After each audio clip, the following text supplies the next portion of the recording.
नमस्कार, वी24 तास में आपका स्वागत है। मैं हूं श्वेता मिश्रा।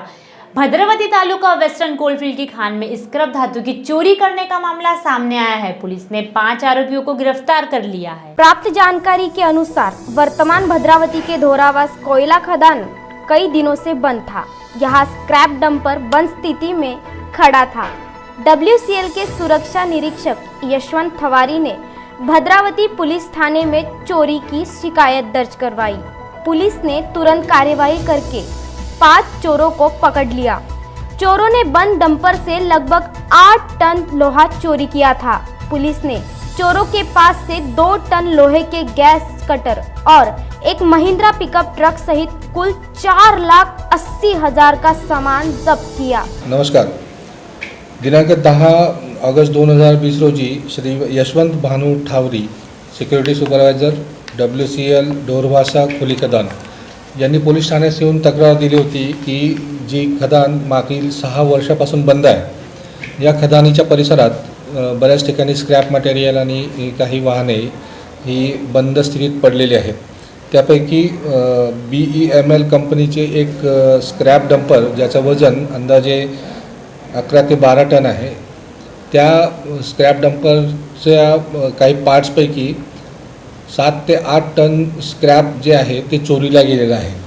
त्यांच्या तक्रारीवरून आपण भद्रावती पोलीस ठाणे येथे अपराध नंबर 410/20 कलम 379 भादवीप्रमाणे गुन्हा नोंद केला होता। सदर गुन्ह्याचा तपास हा DB स्टाफचे पोलीस उपनिरीक्षक अमोल तुळजेवार यांना देण्यात आला होता।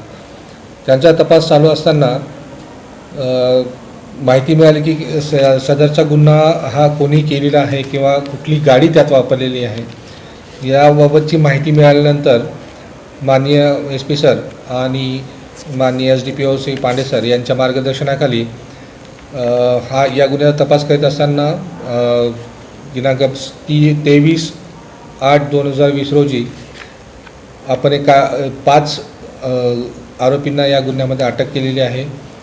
या अटक केलेल्या आरोपींना आपण मान्य न्यायालयात आज रोजी प्रोड्यूस केला असताना मान्य न्यायालयाने सदर आरोपींना 1 दिवसाची पोलीस कोठडी सुनावली आहे। या पोलीस कोठडी दरम्यान आपण सदर आरोपींकडून आत्तापर्यंत साधारण 2 ते 3 टनापर्यंतचा मुद्देमाल जो आहे, जो स्क्रॅप मटेरियल आहे, ते रिकवर केलेलं आहे।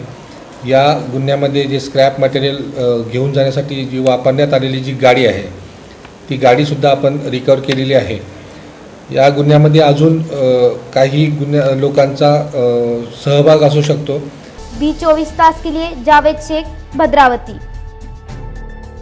चंद्रपुर में राष्ट्रीय मुस्लिम अधिकार संघर्ष समिति के अध्यक्ष हाजी अनवर अली ने जिला कलेक्टर के माध्यम से राज्य के मुख्यमंत्री को विज्ञापन जारी कर मुस्लिम समुदाय के लिए आरक्षण की मांग की। दोस्तों, आज हम लोग कलेक्टर ऑफिस में मौजूद है और आरक्षण को लेकर के राष्ट्रीय मुस्लिम हक संघर्ष समिति ने आज एक मेमोरेंडम दिया है जो महाराष्ट्र के मुख्यमंत्री तक के पहुंचाने की बात की है। तो आइए उन्हीं संगठन से जुड़े हुए लोगों से और उसके जो संस्थापक अध्यक्ष है अनवर अली साहब, तो उनसे हम बात करते हैं। तो सर बताइए, आपने जो मेमोरेंडम दिया है, आपकी मंशा क्या है और आप क्या करना चाहते हैं भविष्य में आगे चलकर?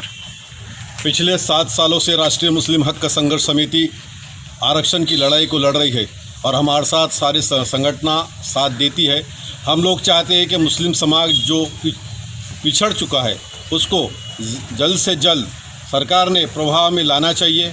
और हमने जो निवेदन दिया है उसके ज़रिए से माननीय मुख्यमंत्री को हमने निवेदन किया है कि जल्द से जल्द हमें महमूदुर रहमान समिति के गठ के हिसाब से हमें आरक्षण मिलना चाहिए। और ये निवेदन हम आज भी दिए और पूरे तहसीलों में देना चाहेंगे और आगे इंशाअल्लाह इसकी लड़ाई को हम पूरे महाराष्ट्र में लड़ेंगे। और जब तक हमको आरक्षण नहीं मिलेगा हम लोग चैन से नहीं बैठेंगे।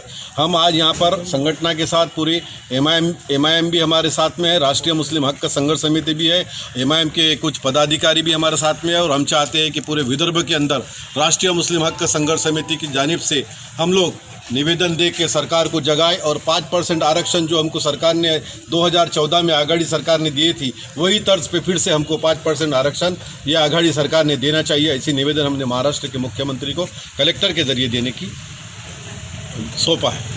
अगर मान जाइए कि सरकार अपने फिर से रवैये पे अड़ी रहती है, जैसा कि होता आया है, तो उस वक्त आपकी क्या तैयारी है? अगर सरकार अपने रवैये पे अड़ी रहती है तो इंशाअल्लाह इससे भी ज़्यादा तीव्र निषेध हम लोग करेंगे, उग्र आंदोलन हम लोग करेंगे और आगे सरकार से ऐसी लड़ाई हम लोग लड़ते रहेंगे। जब तक हमें आरक्षण नहीं मिल जाता हम लोग चैन से नहीं बैठेंगे। तो दोस्तों, ये थे अनवर अली साहब जिनको आप सुन रहे थे। अब इनके बाद में फिर मैं एक और व्यक्ति है जिनके पास मैं जाना चाहूँगा, और राष्ट्रीय मुस्लिम हक संघर्ष समिति के वो महासचिव है। तो फिरोज़ खान साहब, इसके ऊपर आपका क्या कहना है? जो अध्यक्ष महोदय ने जिस बात को रखा है, आप उनसे कितनी सहमत है और आगे आपकी क्या तैयारी है, आपकी क्या रणनीति है संगठन की? देखिए, ऐसा है कि आघाड़ी सरकार 2014 में जब थी तब इन्होंने हमें एक राज्यपाल के एक छोटे से चिटोरे के चिटोरे से हमको एक चिटोरा यानी अध्यादेश को हमने चिटोरा कहते हैं, क्योंकि राज्यपाल का अध्यादेश था। वो बहुमत में होने के बावजूद भी उन्होंने राज्यपाल का एक अध्यादेश लाया और 5% आरक्षण हमारा उन्होंने उस वक्त जाहिर किया। लेकिन उसके बाद आने वाली जो फडणवीस सरकार, भाजपा जो सरकार थी, उन्होंने धर्म का नाम लेके कि मुसलमानों को धर्म के नाम पर आरक्षण नहीं दिया जा सकता, ये कहकर वो आरक्षण को रद्द किया। पिछले कुछ सालों से राष्ट्रीय मुस्लिम हक संघर्ष समिति बहुत बड़े आंदोलन इस पर की है। अभी पिछले 5 सालों से भाजपा की सरकार थी राज्य में, मगर अभी एक महाविकास आघाड़ी की एक सरकार यहाँ पर बैठी है और महाविकास आघाड़ी के संयुक्त जाहिरनामे में मुस्लिम आरक्षण, ये विशेषता मुस्लिम आरक्षण की बात उस जाहिरनामे में की है। तो हमारी सरकार से इल्तिजा ये है कि आप जब सत्ता में नहीं थे तब आप मुस्लिम आरक्षण की बात कर रहे थे, अब आप सत्ता में हैं तो आपने मुस्लिम आरक्षण को जल्द से जल्द लागू करना चाहिए। क्योंकि हमारे साथ आपने मराठों को आरक्षण दिया था, मगर मराठों का आरक्षण माननीय उच्च न्यायालय मुंबई ने पूरी तरह से रद्द करने के बावजूद भी आज वो एक्टिव हुआ है और हमारा जो मुस्लिम आरक्षण था वो माननीय मुंबई उच्च न्यायालय ने पास करने के बावजूद भी वो रद्द किया गया। ये एक अन्याय है मुस्लिम समाज के ऊपर। हम महाराष्ट्र के रहवासी है, हम भारत के रहवासी है। हम सरकार से ये कहना चाहते हैं कि जल्द से जल्द इस पर फैसला ले, अन्यथा हमें एक इस कोविड-19 के दरमियान भी हमको रास्ते पर उतरकर हमारी जो लड़ाई है उस लड़ाई को तेज़ी से उस लड़ाई में हम आंदोलन को तेज़ी से बढ़ाएंगे। अगर जल्द से जल्द अगर फैसला नहीं लेंगे तो, अगर आंदोलन होंगे तो इसकी जवाबदारी राज्य सरकार की रहेगी।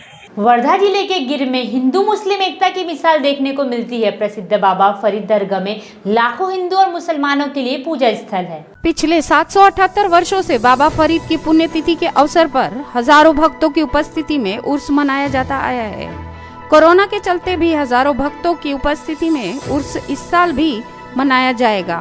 फरीद गंजेशकर रहमतुल्लाह अलैह यांच्या उर्सासाठी विदर्भातून आणि विदर्भाच्या बाहेरून तसेच वेगवेगळ्या प्रांतामधून लोक हजर असतात, परंतु यावेळेस कोरोना व्हायरसच्या संसर्गजन्य बिमारीमुळे हा उर्स फक्त 3 लोकांच्या उपस्थितीमध्ये पार पाडण्यात आलेला आहे। किती वर्षापासून सदर उर्स हा अंदाजे 800 वर्षापासून सुरू आहे आणि 800 वर्षापासून कोणत्याही प्रकारचा खंड न पडता हा अखंड पद्धतीने सुरू आहे, परंतु यावर्षी या उर्सच्या कार्यक्रमामध्ये खंड पडलेला आहे। V24 तास सतीश काले, वर्धा। चंद्रपुर में हृदय विदारक घटना सामने आई। कल शाम को चंद्रपुर बिजली घर के परिसर पर मां के साथ टहल रही 5 वर्ष की बच्ची को उसकी मां के आंखों के सामने तेंदुआ उठा ले गया। लोगों द्वारा तेंदुए का पीछा करने पर वह बच्ची को झाड़ियों में छोड़कर भाग गया। बच्ची को मेडिकल में भर्ती कर इलाज कराया गया, परंतु बच्ची की जान नहीं बच सकी। V24 तास आकाश, नामवर।